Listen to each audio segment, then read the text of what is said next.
저는 결혼 3년이 다 돼가는 30대 초반의 여자입니다. 이날이 때까지 큰 문제 일으키지 않고 잘 살고 있었다고 생각했는데 도저히 참고 넘어갈 수 없는 일이 생겨서 현재는 남편과 이혼을 준비하고 있네요. 어차피 지금 살고 있는 신혼집은 저희가 결혼할 때 친정아빠가 해준 집이고 명의도 제 앞으로 되어 있기 때문에 남편만 쫓아내면 그만이라 절차상으로 어려움은 없겠지만 죽어도 이혼만은 못하겠다. 고집을 부리고 있는 중이라 시간이 제법 걸릴 거라 하더라고요. 저를 가장 화나게 했던 건 가족이라고 믿고 살았던 시부모가 저희 친정부모님의 불행을 엿보였다는 거고, 누구보다 제 편이 되어줬어야 할 남편이 아무런 조치도 취하지 않은 건 물론이고 오히려 동조하는 모습까지 보였다는 거예요. 저희 친정아빠는 한평생 사업체를 하나 운영하셨습니다. 뭐 그리 대단한 큰 회사는 아니지만 아빠가 밤낮으로 열심히 일하신 덕분에 저희 가족은 하고 싶은 거 다 하고 부족함 없이 살 수 있었지요. 제가 별로 좋아하는 이야기는 아니지만 요즘 무슨 금수저니 흙수저니 말들이 많잖아요. 저희 집을 굳이 그런 기준으로 나눠보자면 최소 동수저 정도는 된다고 생각해요. 하지만 어릴 때는 저와 오빠는 오히려 불만이 많았습니다. 배부른 소리라고 생각하실지도 모르겠지만 워낙 일밖에 모르는 아빠가 이해가 안 되었거든요. 심지어 가족여행 한번 마음 편하게 가본 적이 없고요.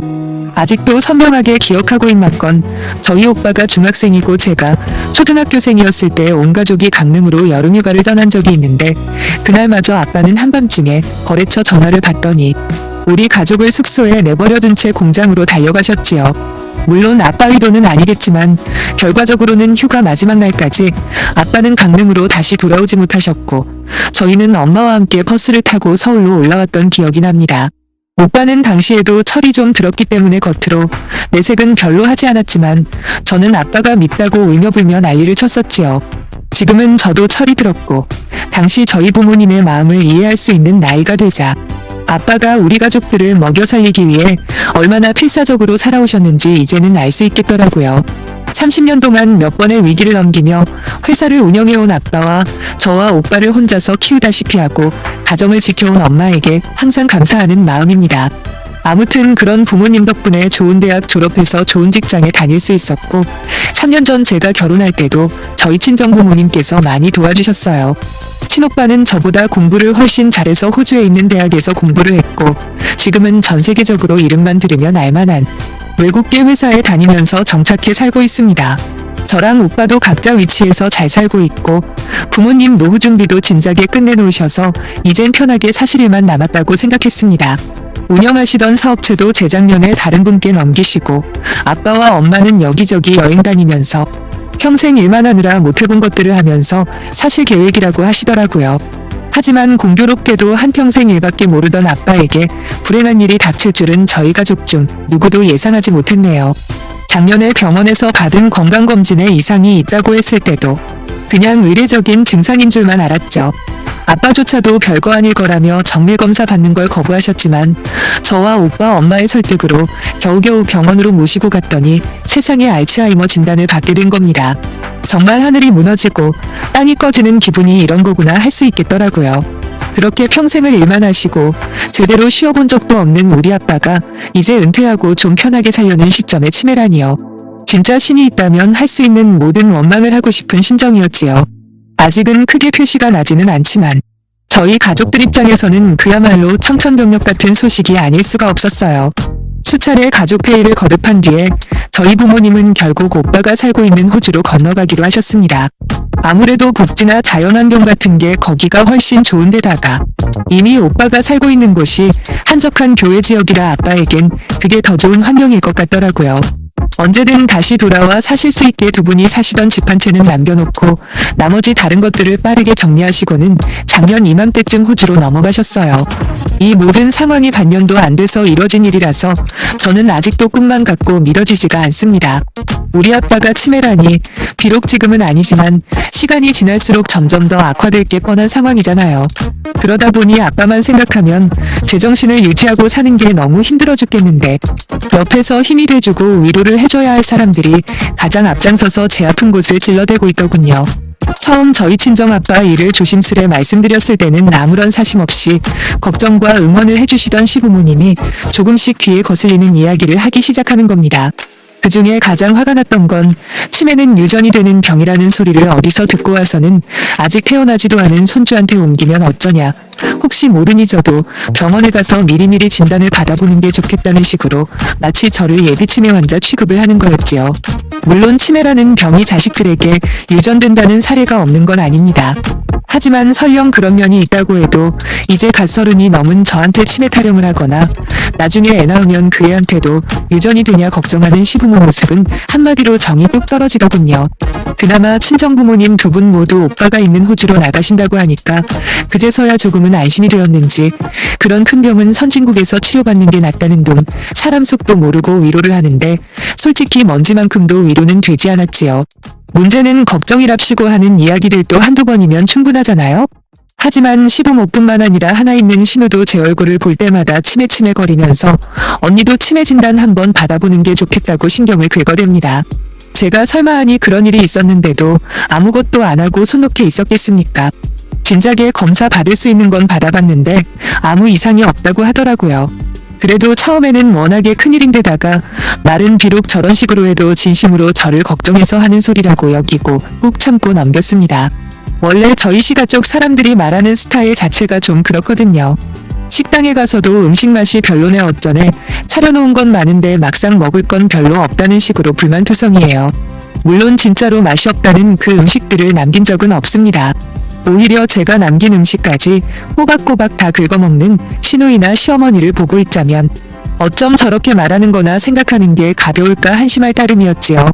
뻔히 상대방이 기분 나쁠게 보이는데도 왜들 그런 식으로 싸가지 없게 말을 하는지 모르겠어요. 그런 시가 사람들 특징을 저도 어느 정도는 알고 있다 보니 더 크게 신경 안 쓰고 살았는지도 모르겠네요. 저희 친정아빠 문제도 마찬가지예요.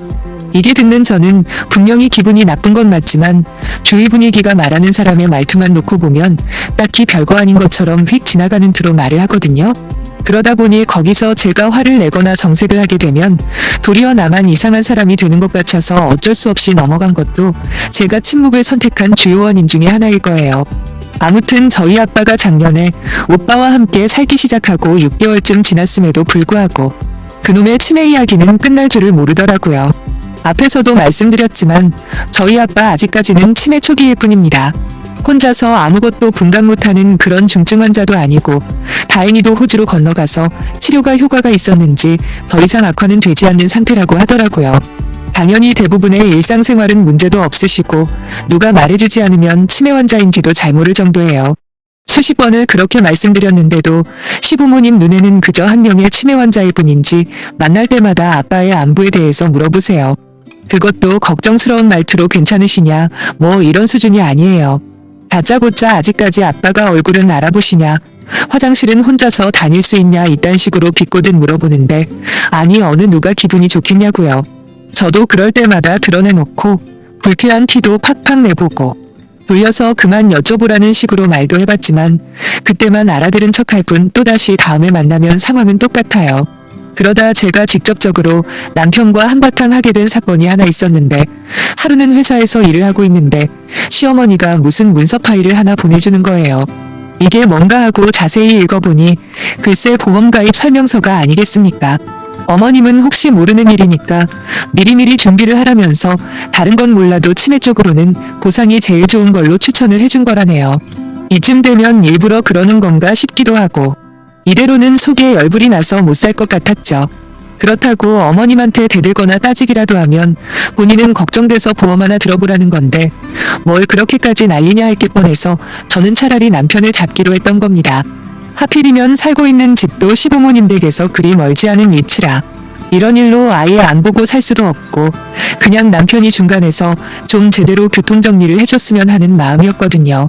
사실 지금까지 남편 이야기를 딱히 하지 않은 건 자기 식구들이 그럴 때마다 말리는 신용은 했기 때문입니다. 물론 아주 적극적으로 나서지는 않고 몇 마디 옆에서 툭툭 던진 것뿐이긴 하지만 적어도 남편은 제 입장에서 상황을 바라보고 있다고 생각했는데 막상 자기 부모에 대해서 제가 강하게 비난을 하자 남편의 속내를 그제야 드러내더라고요. 우리 아빠에 대해서 당신네 식구들 특히 시부모님이 너무 함부로 말하는 건 당신도 알지 않냐. 그냥 걱정해서 그런 거라 여기고 참아왔는데 보험 가입까지 간 건 너무 많이 갔다고 생각한다. 그래서 지금 너무 기분 나쁘고 짜증난다고, 그러니 당신이 시부모님한테 알아듣게 한마디 해달라고 했더니 남편은 자기 부모님이 걱정되는 마음에서 하는 이야기인데 오히려 제가 너무 피해의식이 심해서 그렇게 받아들인다네요. 그리고 보험 문제는 자기가 봤을 때 왜 기분이 나쁜지 모르겠다고 조건 따져보고 별로면 가입 안 하면 그만 아니냐 뻔뻔하게 저를 바라보며 말을 하는데 그때 확실하게 알았습니다. 이 사람은 내가 왜 기분 나쁜지조차 아예 이해를 못하는구나 하고 말이에요. 구차하게 이건 이렇고 저건 저렇고 설명하기도 싫어서 앞으로 아니다 싶은 소리를 듣게 되면 내가 직접 하고 싶은 말 할 거라 선언을 했습니다.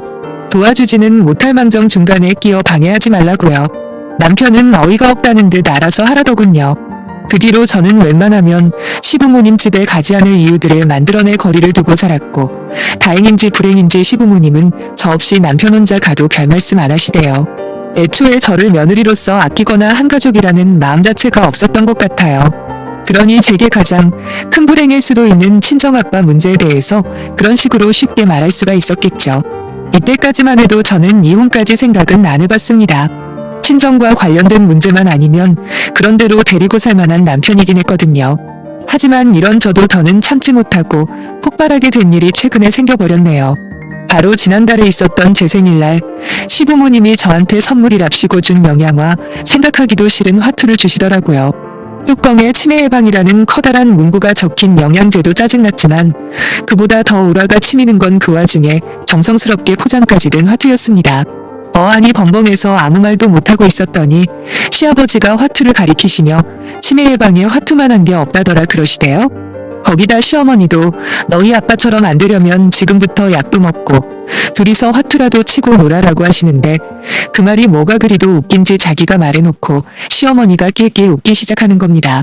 저도 모르게 고개가 돌아가서 옆에 남편을 쳐다보니 무슨 말씀을 그렇게 하시냐면서도 얼굴은 웃고 있더라고요.